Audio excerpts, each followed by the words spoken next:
Hello, everybody. Welcome back to the 5 Million Milestone podcast. Our guest today is Carla Trobak. Carla is a B2B marketing consultant. She's the co founder of Bench Strength Marketing, where she's involved in solving all kinds of marketing challenges from strategy, product launches, events, and everything in between. Her approach is to keep things simple, maximize resources, and create repeatable processes. And she's here today to discuss the power of messaging and positioning and how it builds trust in B2B companies. It's an incredible conversation. I think you all are going to enjoy it. We appreciate you watching. Make sure to subscribe to our channel. And without further ado, I want to welcome Carla to the show. Hi, Carla. How are you? I'm great, thanks. Thanks for letting me join you guys. It's exciting to be here. Appreciate it. Fantastic. Yeah, thanks. Yeah, this is So, Pierre. Thanks so much, Carla, for joining us. Very excited. You've been working with us at Pronto for a very long time. Not directly with us, actually, but through our clients and, I think different clients as well, and some in the IT services space. And this is a very, kind of commoditized kind of space, very competitive as well. And just kind of our first question, for you today is sort of, can you kind of briefly explain your approach when it comes to helping such B2B companies improve their messaging so it resonates with their customers? yeah, thanks. We do work only with B2Bs, and so B2B messaging is different than consumer-based messaging.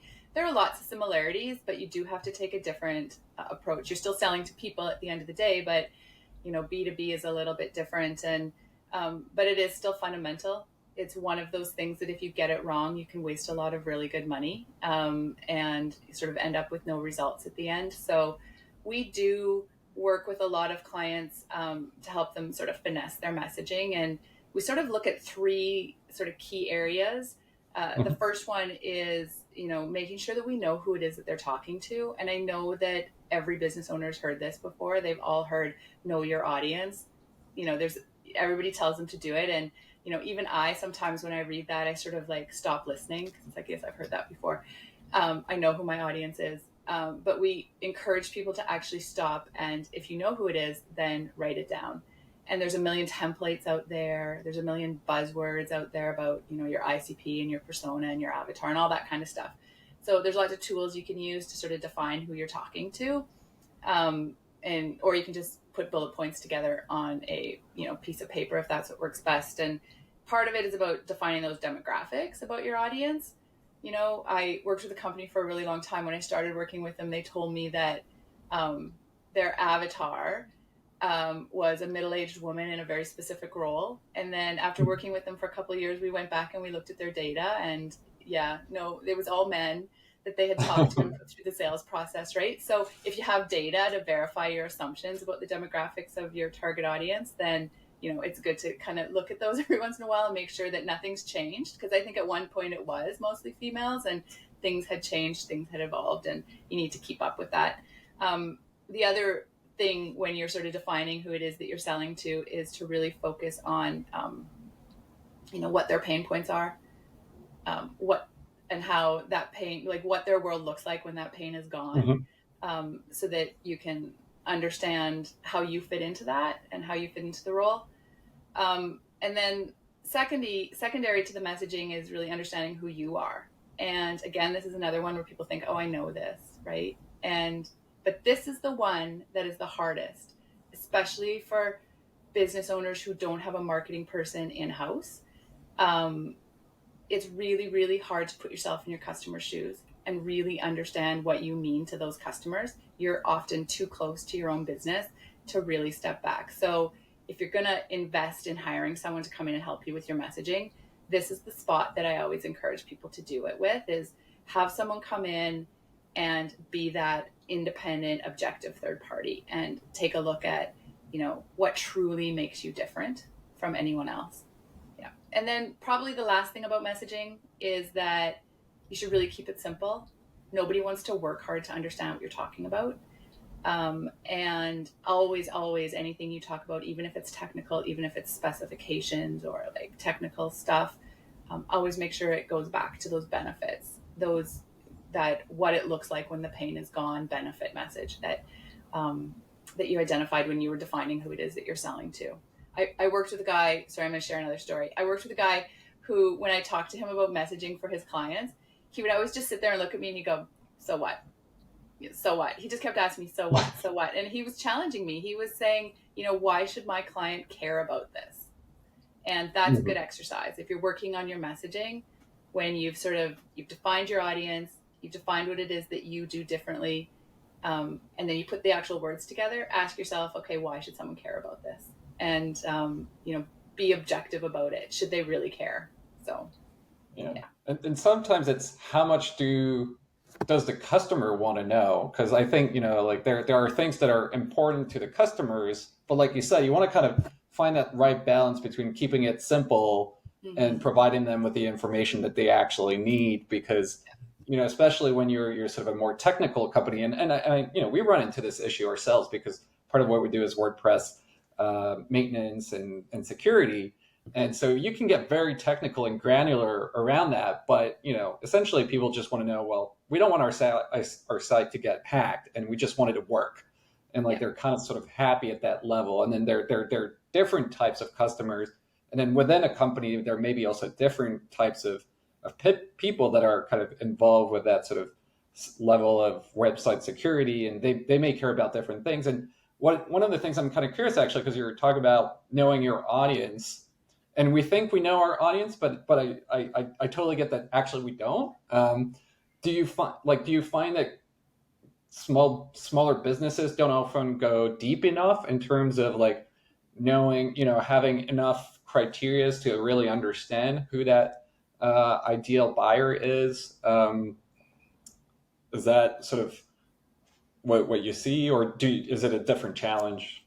Yeah, no, I do. I think sometimes that they might understand, well, we sell to the financial industry, for example, or we sell to manufacturers, and that's not deep enough, right? Because saying I have a million potential customers isn't really a target audience. It's just a whole bunch of businesses. And when you do go deep into defining who that audience is, sometimes it makes sense to just not necessarily say it's all in one industry, but they all have a similar problem. Sometimes that's a niche, right? But you do have to dive deep, because you do have to narrow it down. You can't market to everyone. Yeah, and so to your point, like the manufacturing industry is a really broad term, and there's so many market segments within there, and so essentially it's trying to get to sort of more of that market segment level so that you start kind of getting sort of more specific around what that market segment might care about. Yeah, 100%, because it also lets you stand out, right, differently. If you can say, I solve this specific pain point that is specific to this segment of the manufacturing industry, right? That helps clarify your messaging. It lets you very much focus on, this is a pain point that I solve, and I solve it better than anyone else, right? Yeah. And sort of another sort of final question around knowing your audience, and this is something I'm quite passionate about, as you can tell, is there there's obviously a primary buyer, and I think this is something that's specific to B2B, but unlike B2C, you may have more people involved in that whole process, and other people that are going to be people that are going to be doing the early research. Maybe it's a coordinator or an office assistant or admin, and then they're doing the initial research, and then eventually the buyer actually comes in later. And that sort of dynamic can vary at different times. I mean, I was even listening to a customer call where the buyer was thinking about their intern, which seemed a little bit unusual. But there can be multiple buyers or multiple influencers within that buying process, and kind of trying to think of does your messaging reflect that, or kind of take that into account? Yeah. I mean, B2B there's buying teams more and more, right? And you do need to have something for everyone. And how much you have from a messaging perspective for each of those groups really depends. And if you're starting at the beginning, maybe you focus on, certain individuals within that buying team. But it's almost, we always say that our messaging is like that onion, where there's lots of layers to it. And you focus on the big picture as the first step. And then, like you said, how technical you get and how many of the like little details you get into sort of comes later. You put that out there, you give it to them, but you don't lead with it. And especially, like you said, when there's so many people that you need to appeal to. Imagine there's 5 people, for example, typically within the sales cycle that you need to influence and to help them make decisions and choose you. Mm-hmm. Imagine if you led with benefits and all the technical details that you needed to appeal to all of those groups. It would just be like verbal diarrhea in your messaging, and nobody would listen. Nobody would understand what you were saying, and it wouldn't appeal to anyone, right? So it gets tough and it gets complicated, and it's all about, again, when you define who it is that you're selling to and you create those little buckets of people that you need to talk to, you can talk to them individually and you can personalize what it is that you're saying so that there's a little bit for everyone in that purchasing team. Because it's complex. Those B2B sales cycles can be, years long, and there are dozens of people you need to touch at that, at different points and in different ways, right? So yeah, there's a lot that's going on, but if you start sort of simple, it tends to make it a little bit easier and a little bit more digestible. Hey, Carla, one thing you've mentioned before, about companies sometimes don't know who they are for their target customers because they're just too close to their business, and you kind of get a little bit blindsided. And how do you, working with companies, how do you guide them to see their message through the eyes of their customers? Is there any particular way you try to do that? Well, it can be tough, right? And I've been there with lots of different businesses who think they're one thing, but then when we start to ask them some tough questions, they realize, okay, maybe we're something a little bit different, or maybe the way that we're talking about our product needs to change a little bit because it makes sense to us, but it doesn't make sense to the target audience. I find that a lot of businesses, especially in the B2B space, and especially when they're selling something that's technical, the big issue around this is that they focus on the features and not the benefits, right? Because it's easy. It's easy to talk about, the type of, steel that you use in something that you're manufacturing, or, the technology that is behind your software, for example. It's easy to talk about that. You can make a list of those things, really, really easy. It's harder to talk about the benefits. So, I think that stepping back and saying, okay, where did they start? Where did my customers start from before they were working with us? And where did they end up? And what's that gap? It's not a technical gap, right? It isn't, they bought a piece of equipment made out of this kind of steel, for example, right? It's that a problem was solved in between there. And that's the benefit, right? It's the, what bridged the gap from where they started and where they got to today. That's the benefit message. That's the tough one for most of them. And it's really more about telling the story of how that benefit helps them bridge that gap, right? It's not really about, and so it really reminds me also a bit more of a book from Seth Godin, All Marketers Are Liars, where really the messaging behind that book is that successful marketers are essentially storytellers whose message really resonates because they align with the worldview of their audience. Shifting gears a bit, but staying on this track of messaging and positioning, there is a common saying in marketing that if you're marketing to everyone, you're not marketing you're marketing to no one. And this really underscores the importance of targeted marketing. And in your experience, how do you guide companies to steer clear from this broad net approach? What strategies do you find most effective in helping them focus their marketing efforts to avoid diluting their message?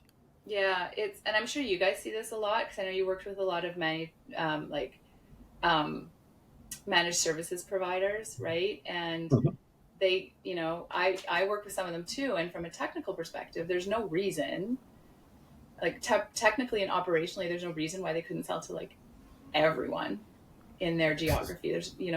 And so the marketing budget and the marketing resources are often tied into this. You've only got so much money to spend. You've only got so many salespeople to put to work, right? So I usually encourage people to, like you said, just focus on targeted marketing, because everything we do in marketing is targeted. Whether it's our messaging, whether it's our tactics, whether it's how we support our sales team, it's all targeted, it's all personalized, and it's all personalized to those niches that we already defined, right? All those buckets. You have to have that,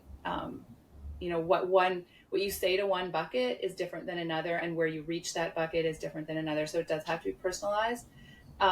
And that's not just small businesses, right? That's not small or just them. It's, everyone, all businesses. If they're doing good marketing, they're doing targeted marketing. The Microsofts and the Nikes of the world, they're targeting niche audiences. Microsoft would sell specific products with specific messagings to the education industry, for example. So this isn't just a conversation about budget, and you can target different niches, right? Or multiple niches. You can, if you're a small business, you might start with two, and then when you kind of get that rolling, you go to a third where it makes sense, right? You shouldn't just say, okay, we're going to tack on more niche audiences because we can, if you don't have a strategic advantage with those, right? So you can sort of expand that and sort of carve out your marketing efforts and your budget based on which ones are your priorities. But I will add that it is okay to exclude audiences, because I think one of the big pitfalls when you start talking to small businesses about targeting a niche audience, they think that you mean you can't sell to anyone else. Well, of course you can sell to anyone else. You're just not aggressively going after and marketing to them, right? If they find you by word of mouth or organic search or a referral, whatever, that's great. You still sell to them if it makes sense, right? But kind of related to this, and I'm just going to add this because I have this conversation a lot with clients, is that it's okay to exclude niches in your marketing. So if there are a certain type of business that is not profitable for you, it is okay to structure your marketing and structure your messaging so that you're excluding them to some extent. You're not going after those kinds of businesses. And when they do find you, they sort of self-identify that, okay, this isn't right for me. So if you find that really small micro businesses eat up all your support and become not profitable because they're really resource heavy, then help them self-identify that you're for a slightly bigger kind of business, right, on your website, so you're not wasting time in your sales process to actually sell to them. And then the other thing is, I say, if there are businesses, a type of business that you don't like to work with, if your sales team hates dealing with them, your support team hates dealing with them, they never pay their bills, then you can sort of use marketing as well to sort of encourage them not apply, right? But there's that allure of that like giant pie and just getting your little tiny slice, as opposed to saying, I want to go after the smaller pie, but I want a really big chunk of that smaller pie, right? It's hard sometimes, and I get it, right? I totally get it. How hard do you think it is when business owners come to you, to get marketing advice, to really get that open-mindedness about differentiating their business that before it was not really that much differentiated? Like you said, they were mostly trying to get everybody who would pay them money for the service or products they sell. But now you come and tell them, hey, no, you need to actually differentiate your offering and specialize your messaging to a specific audience, at least on your marketing material. And then, like you said, if anybody else comes and knocks at the door, doesn't mean you have to turn them away if they're still a good fit customer. Mm-hmm. How hard it is for a business owner to really think about differentiating their companies. It is hard because they think they're leaving money on the table, right? There's a lot of fear in that, and there's also fear in pigeonholing themselves as I'm only an expert in one area. So that is why it's really important to define your audience, right? And part of the process sometimes with these businesses is saying, who are your current customers, right? Like, let's take a look at your current customer list, and is there some trends here? And you might identify that you have a really strong holding in a specific industry, or you're starting to gain traction with certain sized customers, right? And you don't have to go, like, everything you do in marketing doesn't have to be hyper focused. There can still be room for other sort of more flexibility in how you talk about things, so that if someone does find you, they don't say, oh, well, these people only sell to financial services and I'm a manufacturer, so, I'm going to go somewhere else. There can still be flexibility in there, and you can still be really clear that you are servicing multiple industries, and, drawing those parallels between multiple industries so people can understand that that there's more flexibility in how you deliver services and who you deliver it to. So No, but it is totally. hard. I get it, especially when you're a small business or you're a growing business and you see so much potential in what it is that you're doing. It is so hard to try and, to narrow what you thought was this big, bright world, to narrow it down is really hard. And I understand it, and it doesn't all have to happen at once. That's the other thing, right? You can start to put out feelers for niche markets and start to market a little bit to them and see how it goes, learn from that, and then see what the next step is. Yeah, I agree. I think generally this also is probably one of the biggest issues in commoditized markets, in industries where services and products often seem interchangeable, like Pierre hinted at the beginning. And it can be particularly challenging for companies to distinguish themselves. So really going through this exercise is, it's probably a good investment of time, and it's going to potentially pay off in multiples over time. Yeah, for sure. And it's like when you, like I said, you guys work with a lot of those sort of manufacturer or those managed services providers. And if I'm a potential client of theirs and I'm not a technical person, all those businesses look the same to me, right? They all do the same thing, right? I don't want to dive into the details. Again, it comes back to the messaging. I don't want to know about the tools that you use and all that kind of stuff. You all look the same to me. And so it is tough in those kinds of industries to look different than the next person below you in Google, right? It's really, really difficult. We work with customers to do that all the time. And they come to us and they say, we want to work on our messaging, but we don't know what it is that makes us unique. And so we encourage them typically to look at 3 different things. So one is look at your current customers. Like I said before, if you have a strong base in a specific industry, then there's your niche, right? And that's a differentiator. To say I'm an expert with financial firms, then that's a differentiator for you, right?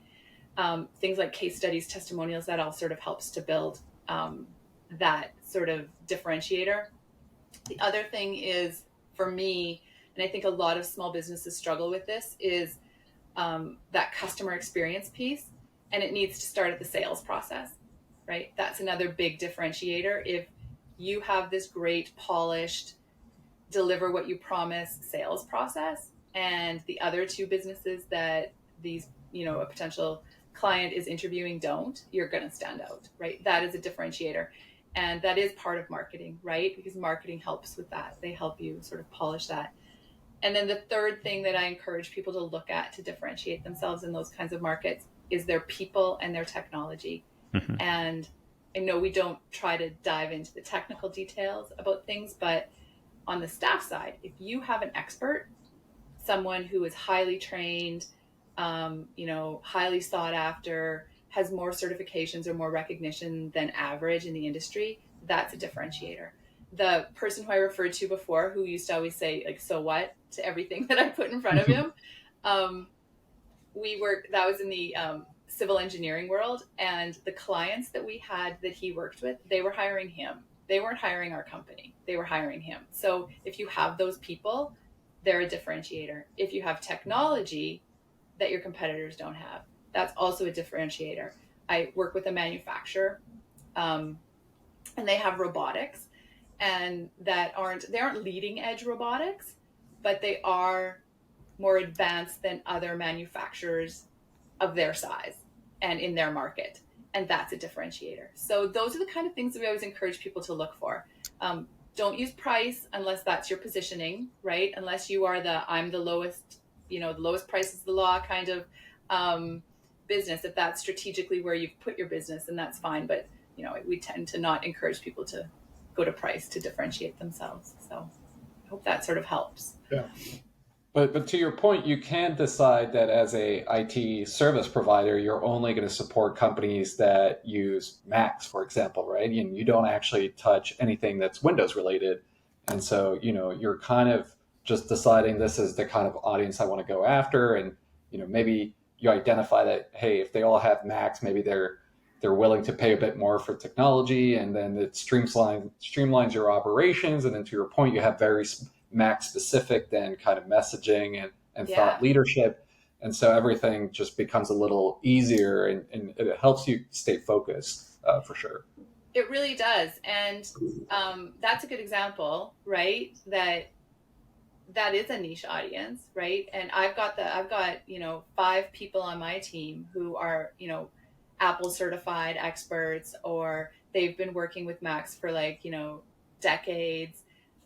We've got all these great customers that we've worked with before, and they're all in a Mac environment, and Mac users have unique problems that not every IT person can solve, right? You're right, that just hyper focuses your messaging. It just makes it so much easier to differentiate yourself.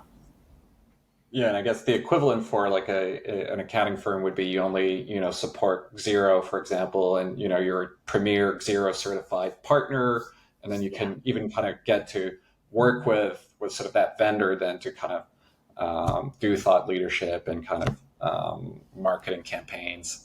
For sure. Yeah.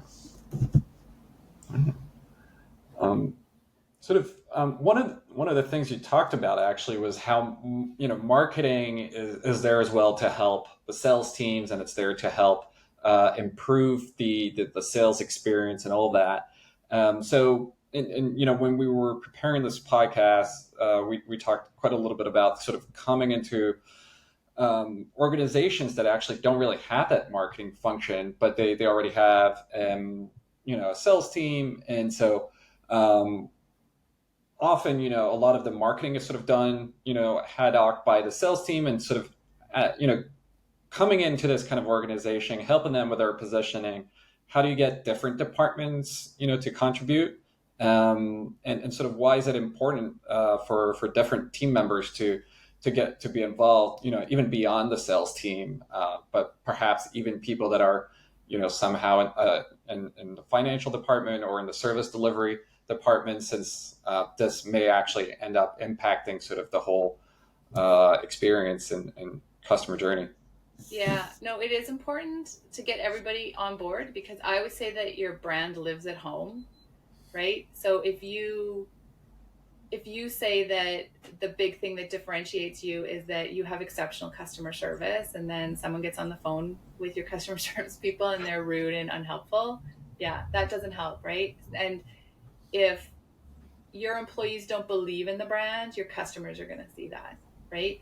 And I work with a client who's really great about sharing what marketing is doing with the entire organization, so that they can understand the value, and they can draw their own lines between what marketing and sales are doing, and positive financial outcomes for the business. That goes a long way. You don't need to give them all the details. I mean, you can. Sometimes it's exciting to show, look at our new campaign or whatever, right? but at least let them know what the efforts are for and why you're doing them and what you're doing. But also get them engaged, and not just sales. Like for me, when you're working on your messaging, some of the most important people are your salespeople, people who do like onboarding, people in finance, customer service, anyone who's customer facing, anyone who the people who ship products, right? Anyone who touches the customer at any point, they have insight that you need to bring into the marketing, right? Into your messaging. So, you know, if your customer service folks are constantly hearing, I wish your gadget also did this, or I wish your software had this feature. Like I know that I think a lot of software companies are really good at keeping their list of requests and, eventually getting them over to the development team and start to incorporate them. But not all other businesses have that kind of infrastructure to provide feedback. So getting them involved in actually providing input into the messaging helps them also buy into the messaging at the end of the day, right? And help them deliver the messaging, because every touch point for a customer, including finance and, sending out invoices, all of those touch points should reflect the same thing. And if you let them all contribute and you take their feedback, good or bad, and you incorporate it into the messaging, then, I think they're more likely to buy into it, and they're more likely to live it when they're at work. So. And what's your experience when you start getting different people from different departments involved? And sometimes people have been there for a long time. Do you find people are resistant to changing the positioning? Oh well, we've always said we can serve everyone, for example, right? Why aren't we going to do that anymore? And are there particular approaches again around sort of getting people to buy in? I think it comes back to helping them understand the value of, like in your example, for example, focusing on a niche. I think that if you can't, if you're getting resistance from your sales team to as to why you want to focus on a niche audience, then you're going to get resistance from the industry as well, from your prospects. So if you can't convince your own people why your messaging should shift in a specific direction, you're going to have a hard time convincing anyone else, right? So I think you have to explain the value to them, and you have to help them understand why, especially from a sales perspective, how you're going to simplify their job by giving them customized messaging for a niche audience, for example, right? It makes their job easier. It helps them, if they need pitch decks, for example, it helps that pitch deck be more specific to their client. If they need help sort of identifying leads, it helps us, narrow down where we go to find those leads. So you have to, the same way you're focusing on the benefit for your customer, you have to focus on the benefit for your staff too, especially sales. If you can help sales do what they do best, which is selling, then that's a good thing, right? And so if you can narrow down the messaging for them and, help answer questions for customers before they even get to sales, then that's all good things, right? Yeah, absolutely. I would imagine that when a business comes to you for this type of advice, they've already sort of gone through the research and they understand the value of positioning, messaging potentially. But I can still think that at times when we talk about strategic changes like this, there's still often maybe some skepticism about the return on investment on this type of exercise. How do you address these concerns? Like, what's the approach to convincing stakeholders of the value and necessity of investing into strategic marketing activities like this? Right. Yeah, because we get clients who come to us and say, every year for the last 3 years we've spent our marketing budget, but we don't really know where it went, and we don't really know what we got for it. We hear that a lot because there's most of our clients do not have an internal marketing person, and so there's nobody sort of minding the budget. So it's hard for them to calculate any kind of ROI on that. And I actually say that's exactly why you should put a strategy and a plan in place so that you can measure ROI. If all you're doing is casually sort of reacting with your marketing and saying, oh, okay, so there's a trade show. okay, yeah, let's go to that trade show. And then you throw some money at it. And then someone pitches you a billboard and you're like, okay, sure. And you throw money at that. It's hard to measure ROI on any of that. And not to mention, is any of it even strategic, right? So I do suggest that investing in brand positioning, for example, or sort of that message development piece pays off over time because it makes things simpler. It helps your sales staff, for example, so that their messaging is more consistent. And it also helps sort of everything else you do in marketing because it streamlines things. You don't have to reinvent the wheel. So if you do decide to go for that billboard because that billboard does make sense to you strategically, you've invested in that sort of big picture messaging, so you know exactly what that billboard's going to say. You don't have to think too hard about it. You know exactly what that billboard is going to say. Or you run ads, or you go to Pronto to develop a new website. You know the fundamentals of your messaging. Maybe not all the exact words for a big project like a website, but you can give that to Pronto and you can say, okay, guys, this is our messaging. This is what we need. These are the key benefits that we need to communicate. So, let's go to work. It sort of simplifies everything. Does that answer your question? Yeah, it makes a lot of sense. There's a lot of parallels with, I don't know, to me, it just makes, if I want to build a house, I have to have a blueprint first, and then I can, I know where to lay bricks to build my house. And I guess marketing is pretty much the same thing. Having strategies is the blueprint to knowing what to do at any point in the future, not having to really spend too much, brain power on thinking.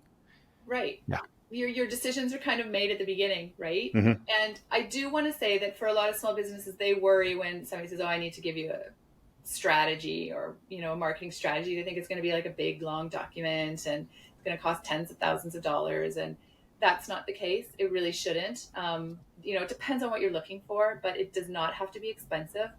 It does not have to be complicated, and it should be practical. If you're a small or mid-sized business, your marketing strategy should be a practical strategy. It shouldn't be theoretical. It shouldn't be, lots and lots of pages. It should be practical. It should outline your goals and your messaging and a roadmap, a very specific roadmap about how you're going to get there. So,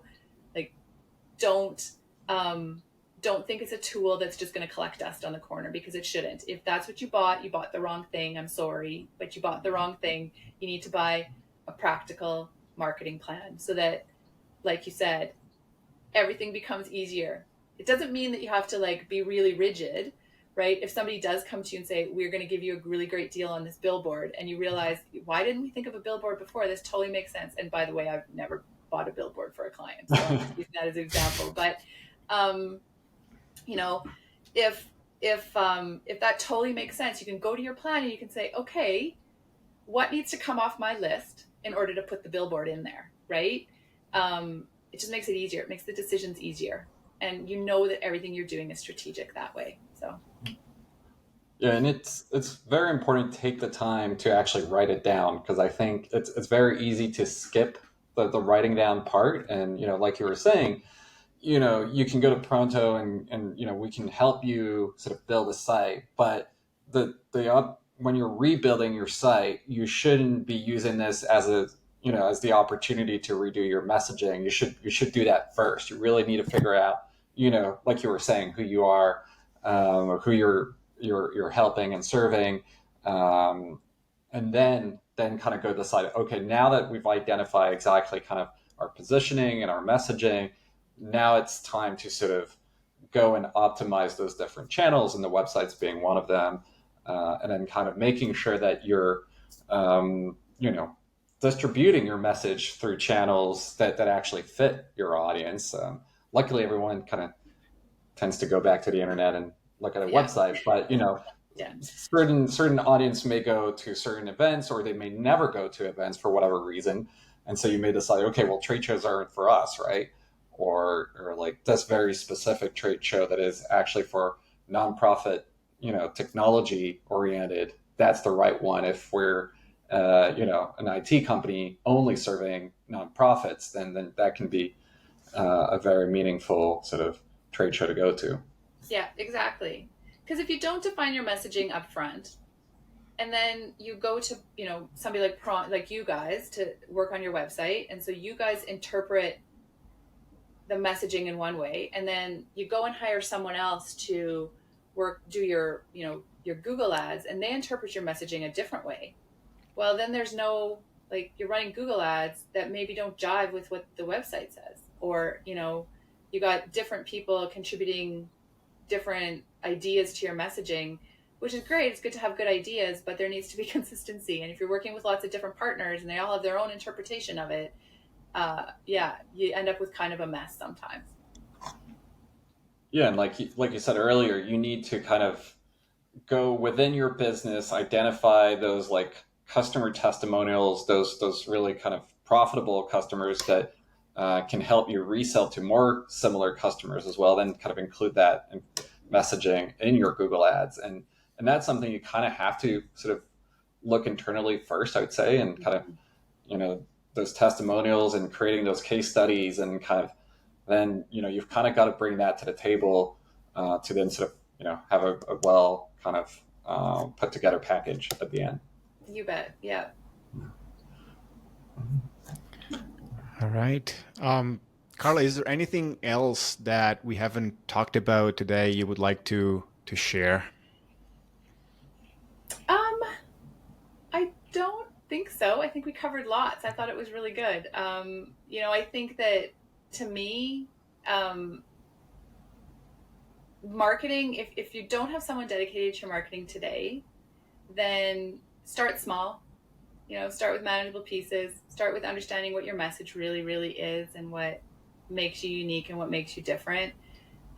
Because investing in that at the very, very beginning will pay dividends for a really, really long time. And you probably have great resources in-house to tap into, to get some feedback on your messaging or to provide input on your messaging. And I think that, don't overlook that. Don't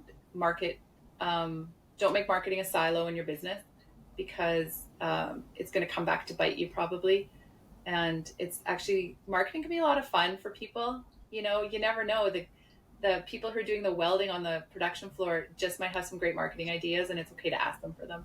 You have to be prepared to tell them, well, thanks for the advice, but we're not going to do that. But, get others involved, because it can be fun, and it's a good opportunity to get input from others. Yeah. And sort of to recap as well, some of the things you said, earlier, it's super important to know your audience, and really kind of to take the time to look at that sort of customer data, looking at what is the lifetime value, how long have those customers been with us, if they've been profitable, do we actually want to continue working with those types of businesses and audience, and kind of just going beyond sort of opinions or feelings, and just kind of really looking at the data, and then, like you said as well, like sort of the next step of really kind of knowing yourself as well, and kind of what you're good at, and what you really want to focus on, and kind of really understanding what differentiates you from the other competitor next door, and I think it's true that it's really hard to do this all by yourself, especially when you're a small business, and sometimes it feels lonely at the top as an owner, or if you're a small team, and it's hard to kind of take that outside perspective. So I think bringing outside help is super helpful. So yeah, I think we've seen the great work you've done with our clients, and it's made it a really successful partnership. If just wanted to give you the opportunity as well to sort of let people know how they can get in touch with you. Yeah, thanks.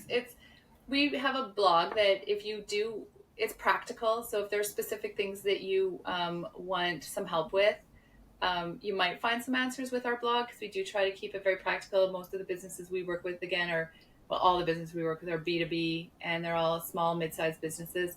So it's benchstrengthmarketing.ca, and we try to add content there that we think is helpful and that people can actually put to use for themselves. We don't always have all the answers, And we work with a lot of great partners like Pronto to sort of bring expertise where it's necessary. So I also always encourage, folks if they're looking for more information about marketing, is to do, find those blogs that make sense to you and that maybe they're in your niche, for example, and they have some marketing advice. Go and search those out and, keep on top of those things because sometimes you can find really great answers there too. Thank you. Yeah, as we wrap up this episode of the 5 Million Milestone podcast, Carla, I want to thank you for joining us and sharing your expertise. It's clear that you come from, your approach really comes from many years of experience, and it really builds foundational strengths within organizations you work with. And to our listeners, I hope today's conversation inspired you to look deeper into how your messaging resonates with both your internal teams and your target audience. Remember to subscribe to our channel for more insights like this.